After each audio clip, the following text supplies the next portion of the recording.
Hey everyone, and welcome back to the channel. If this is your first time watching one of my videos, then welcome.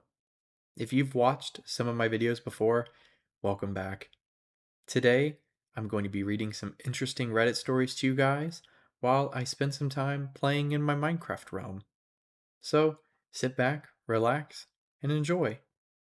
Before I forget, if you have a story that you want me to read and react to, feel free to send it to the email in the description below. If there's any way that I can improve these videos for you guys, feel free to let me know down in the comments below.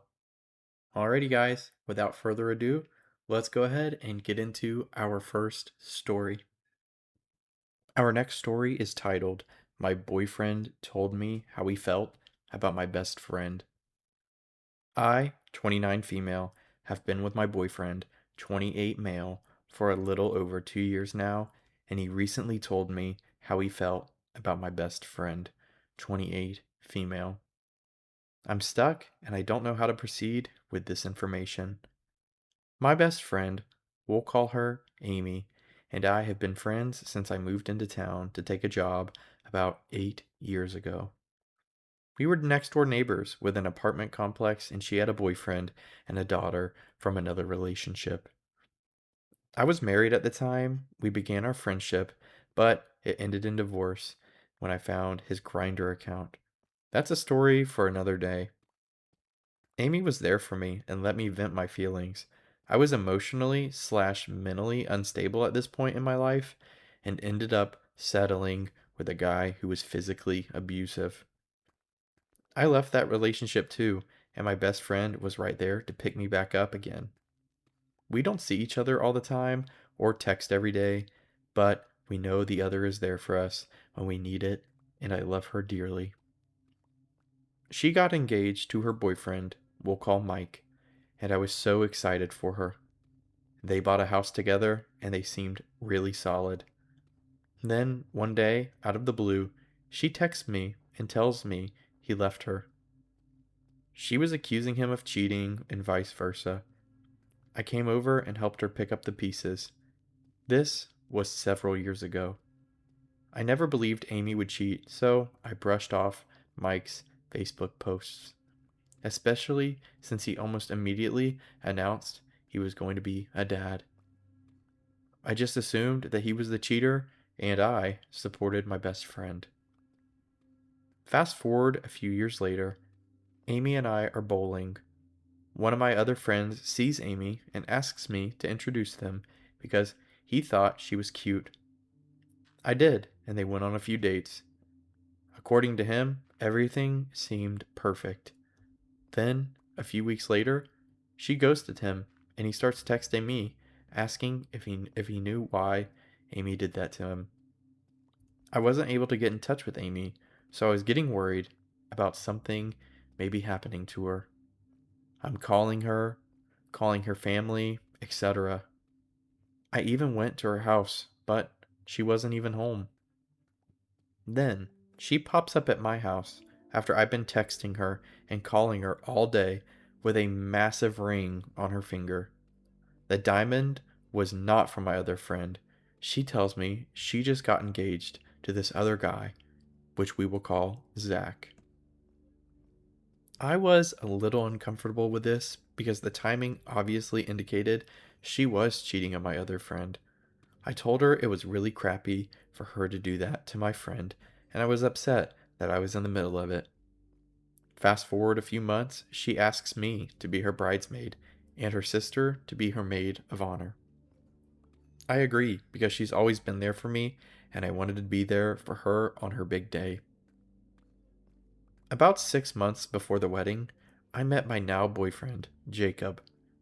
Amy agreed to let Jacob be my plus one to the wedding. The wedding was beautiful, and everyone had a great time. Zach even got a ring for Amy's daughter and promised to be the best stepdad and never miss any of her important life/school events, etc. It was beautiful. Jacob and I decided to throw a New Year's Eve party, and we invited Amy, Zach, and their daughter. Amy drank a lot of alcohol and started acting really protective of me. Her daughter, who was about 5 or 6 at the time, looked at me and said something to me, but referenced my boyfriend as my husband. I thought it was cute and laughed, but Jacob just smiled and said, "I'm not her husband." Amy flipped out on Jacob and went off on a tangent about how he would be so lucky to have me as his wife. Jacob has relationship trauma and therefore is a little slow to fully trust someone he is in a relationship with. He explained that to her and said he just wanted to take our relationship slowly so he didn't get hurt again. Amy took this very harshly and continued to lose her cool on him. Jacob had to take a walk around the neighborhood because he was getting so frustrated with her. While he was gone, I spoke to Amy. I told her she needed to cool off, and she explained she just didn't want to see me get hurt. She wanted to scare him so he wouldn't even think of crossing me. She said that she liked him and didn't think he would, but she just wanted to make sure he was intimidated. I told her it was fine and I had a handle of it. I wasn't going to let myself be in a toxic relationship with a man again. A few months later, there is a huge festival in our town. Amy and her family comes out to join me and Jacob, but all hell broke loose again. As soon as Amy starts drinking, I learned that night that Amy's mom was bipolar. Now, I am also bipolar and I stay on medication. I am very knowledgeable about my condition and make sure to stay on top of it so I don't go off the deep end. I told Amy that bipolar disorder is hereditary and it would explain some of the behaviors and feelings that she has been having. She said she knew but didn't want to label or to be on medication. She ended up bawling on the floor while me and Zach are trying to console her. She ends up fighting with Zach, and more information starts coming to light. Zach was suspicious that Amy was cheating. Fast forward a few months later after this, and Amy messages me and tells me that Zach had left her. He was convinced that she was cheating on him because she was going out to parties late at night and not talking to him. Then she would return much later than she said she would. A few weeks ago, my best friend and her aunt showed up at my house and we talked for a few hours about life in general. She started showing me pictures on her phone, and spicy picture of a random guy popped up on her phone. I gasped, my imaginary pearls clutched because I wasn't mentally prepared for that jump scare, and her aunt asked me if I had was a spicy picture of insert a man's name, and Amy said no, it was a different man. At that point, she gets a phone call from a guy and just ignores his call. She said that's her number one draft pick right now. Then she starts getting texts and calls from a Destiny, and Amy laughed and said that was actually her side piece. He was saved in her phone as Destiny to prevent her main guy from finding out. So now I have actual confirmation that my best friend is cheating on her boyfriend. Of course, I tell my boyfriend everything. So over the 2 years we have been dating, he is getting real time updates of everything that has been going on. A few nights ago, we were hanging out with one of his friends, and I told a story that involved Amy, but had nothing to do with anything in this post. Jacob then says that he doesn't really want me hanging out with her anymore, since she has a tendency to cheat and is refusing to get treated for her bipolar disorder. I love my best friend dearly, but I'm afraid he may be right. While she always has been there for me, she's making some poor life choices and my concerns have fallen on deaf ears. That story is now over. Alright, guys, I have some opinions on this one, so I'm about to cook a little bit, I think. Alright, I don't know, maybe this poster just has like bad, pics and friends, but I don't know if I could be friends with someone that A is bipolar, not on medication, and is also an angry drunk. Like, if she's drinking, knows that she gets angry and upset and mad and tries to fight people when she's drunk, why would you be drinking? So I think that's kind of crazy in the grand scheme of things. And second off, the biggest problem I have is why would you be friends intentionally? I don't know. Maybe this is just me, guys. So let me know in the comments what you think. But I don't know why you would be friends intentionally with someone that is going out there and cheating not once, not twice. It seems like this is just redundant at this point. Like she continues to cheat. The first guy she was with, then the guy that she ends up marrying, she's cheating on him. And now this is the third time that she's got a side pieces. I don't know. I guess she's not really in a relationship at this point, but still, that's just, in my opinion, disrespectful. I don't know. Maybe my morals are too high. But that's just kind of what I think. I just think that the boyfriend is definitely in the right of the poster's boyfriend. She just needs to cut her off, in my opinion. You are who you hang around, and if you continue to hang around bad people in bad crowds, you're probably gonna get mixed up in all their crap, in my opinion. But like I said, maybe my morals are, are being too high in this, looking at this. But yeah, let me know what you guys think. Anyways, let's go ahead and jump into our next story. Our next story is titled Ghost in My Grandparents' House. My grandmother died in 2003 at 59 years old. My grandfather still lives in the home with his new wife. About 2 years ago, the wife was home and kept hearing noises coming from the back hallway. Down the hall to the right, she saw a figure. She investigated twice when hearing clanking and knocking. When nothing was discovered, she opened the ADT app, and as the video monitor was loading, she quickly snapped a screenshot of what you see here. The alarm was not on, so there is no video captured by the motion sensor. She only opened the app because of the odd noises around 11 p.m. They have also reported seeing orbs of light that show up on the ADT camera. My grandmother was from Spain. These clothes seem old. There was no one else in the house and no open doors. Because her arms are not down by her side, she appears to be holding something in front of her. She did a lot of domestic work in that house, so it looks like she may be doing chores. I really don't see another explanation. Besides this potential being a ghost, which is jarring, I also don't understand how a camera can capture a ghost. This ghost has had a recent haircut and is most certainly not the 59-year-old version of my grandmother. Where can I go to seek expertise on these matters? I've sat on this information for 2 years and I can't let it go. I need answers. That story is now over. This story kind of cracked me up because not only myself, but everyone in the comments, the person forgot to tag or attach the photo to their post. Which is really, really, really unfortunate because I was hoping I could see uh, what she saw through that ADT camera. But yeah, kind of crazy story overall. Let me know if you guys have any crazy experiences or any crazy ghost stories down in the comments. All right, guys, let's jump into our next story. Our first story is titled, My Wife Has Been Teaching Our Children to Lie to Me. Family is all that has mattered to me for the last 5 years. My wife and my 2 children, that's all that I need. At least, it used to be. Now, I'm not so sure. Everything I've done, all the work I've put into this project, and for what? So she can turn them against me? Fill their heads with lies? Teach them to be afraid of me? I really thought everything was real. I thought they loved me.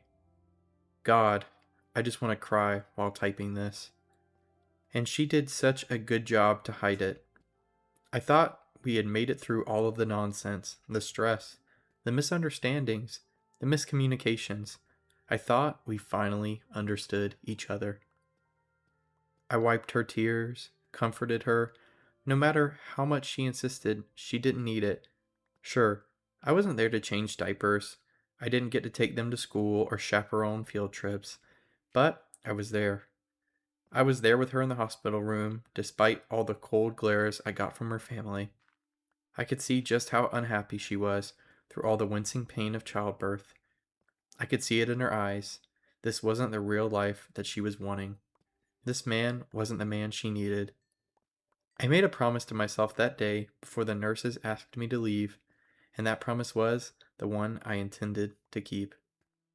That's why I had to disappear for a while. I had to fix myself, prepare myself for the family life. I read the books, I watched the videos. I wanted to be the best family man I could possibly be. It took a few years, but those years were not wasted. They were spent forging, getting the house ready, making sure it was kid friendly. It wasn't a mansion, but I knew they'd be grateful. I decorated, I rearranged, but something was missing. All it needed was a woman's touch. My wife's touch. I was actually incredibly excited to tell her. When I finally came back, though, it was like she didn't even want to see me. She wouldn't even let me hold the kids. She had the sheer audacity to ask me to leave. Clearly, she wasn't thinking straight. All she needed was some adjusting. And that's one of the things that I'd be planned for. If she didn't want to come peacefully, so be it. She'd learn. She put up a fight, but those things happen in marriages, right? It's just a part of life. Luckily, the kids were much easier. Really, the only difficult part was reminding them that I was their father, not that faker in their old house. Well, that and calming them down when they saw their mommy crying. Taking their cell phones away was actually much easier than I had expected it to be. Kids today, am I right? I told them I wanted us to be a screen free family the way God intended. They settled right into their new home. I stocked it full of books, magazines, toys, anything a kid would need. Plus, I made sure my wife got everything she needed too. Closets full of clothes, shoes, robes, etc. I thought she would finally be happy, but of course, attempts to leave were inevitable. For a while, I didn't trust her enough to leave her alone at home. I still had to leave though. What was I supposed to do? She hated the callers, but she left me no choice. The kids, too. It actually took me around 7 months before I finally trusted her enough to give her a break. I let her explore the backyard, sunbathe, walk around, whatever. The kids started coming around. The way they embraced me, God, it was like I finally made it. I had finally succeeded as a man. I raised them. Well, we raised them. But I provided. I cooked, I cleaned, I made the family experience as joyous as I could.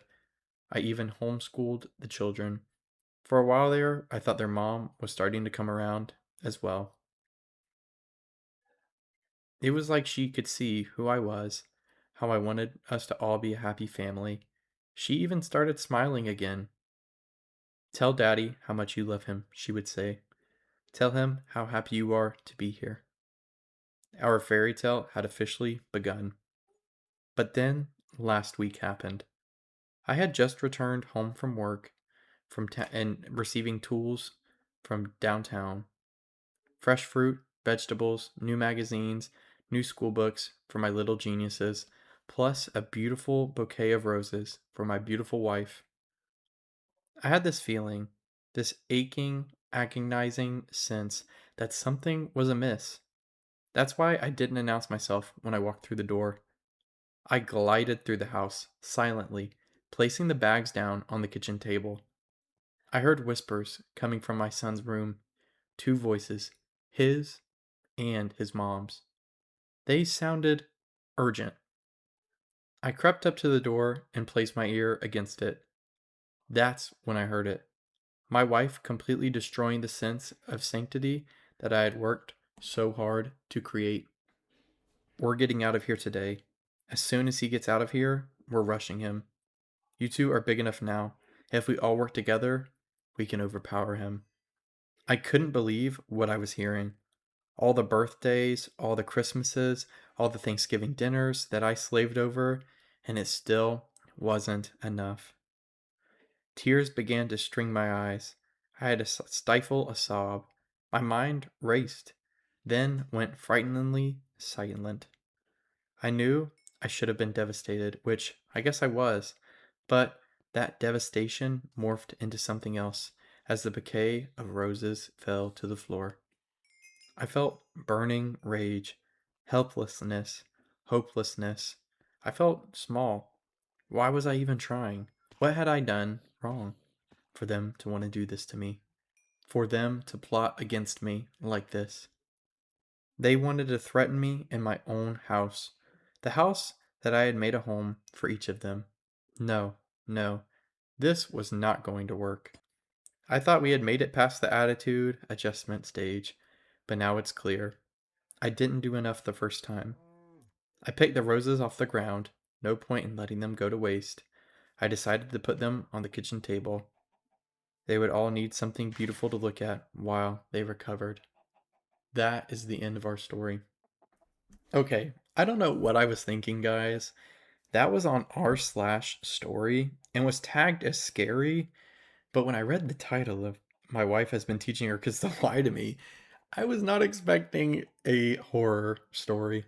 I don't know what I was expecting. Like I said, I should have realized based on the tag, but that was a very, very unsettling story. I felt like the farther I read into that, the creepier and worse it got.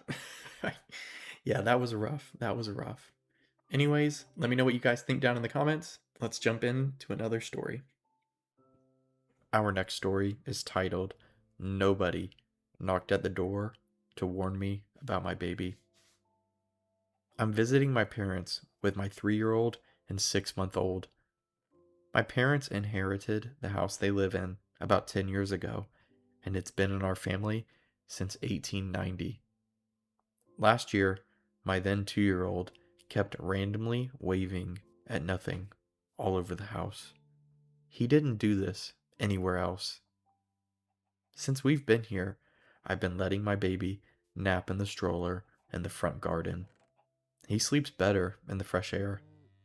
I leave all the doors open if I'm in the house, so I have no problem hearing him if he wakes up. Also, it's a gated garden, so he's perfectly safe out there. Today, my parents were both out, and it was just me and the kids at home. I put the baby down for a nap and was playing with the 3-year-old in the house when we both heard a very loud, very distinct knock on the door. My son says maybe it's Granny and Granddad and goes to check. Seconds later, he comes running back, distraught, saying, "It's a monster." Now, he's in a monster phase, so this could really mean anything. Then the same knock is heard again. I get up to check, and the knock comes again, even louder this time. When I got outside, there was nobody there, but it had just started to drizzle. My baby was still sleeping and would have gotten rained on if I had left him. That story is now over. So that is a definitely a creepy one, but also maybe it's kind of wholesome in the same way. Hear me out. Maybe, since this house has been in the family since 1890, maybe it was a previous family member just letting them know that, hey, it's about to rain outside and your baby's out here all alone. You need to come get the baby. That's my first thought, but kind of a crazy coincidence there. But also, okay, I get that the garden is gated, but who just okay, maybe again, this is just how I was raised, but who the heck leaves the baby just outside unattended, right? For like it seems like quite a while at this point. I mean, I don't know. Maybe I'm just bugging out, but that's just the first thought in my mind is it seems like she's leaving the baby outside for a considerable amount of time. That just seems like I said, I'm not a parent, so I don't know, but that just seems kind of crazy. Let me know what you guys think in the comments below. Am I being crazy or is my opinion justified? Alrighty, guys. I think that is going to do it for me today. Thank you so much for tuning in to my videos, especially if you've made it this far. I cannot tell you how much I appreciate you guys watching my videos, and yeah, it means just the world to me. If there's any way that I can improve my videos for you guys, please feel free to let me know down in the comments below. Like I said, I just make these videos for fun in my free time. When I have free time, I know lately I've been slacking a little bit on my posts, and I do apologize for that. Hopefully, I can get I can start posting a little bit more in the upcoming weeks. But it really does, like I said, I make these for fun. But at the end of the day, these videos are for your entertainment. So if there's any way that I can improve these at all for you guys, please feel free to let me know down in the comments below.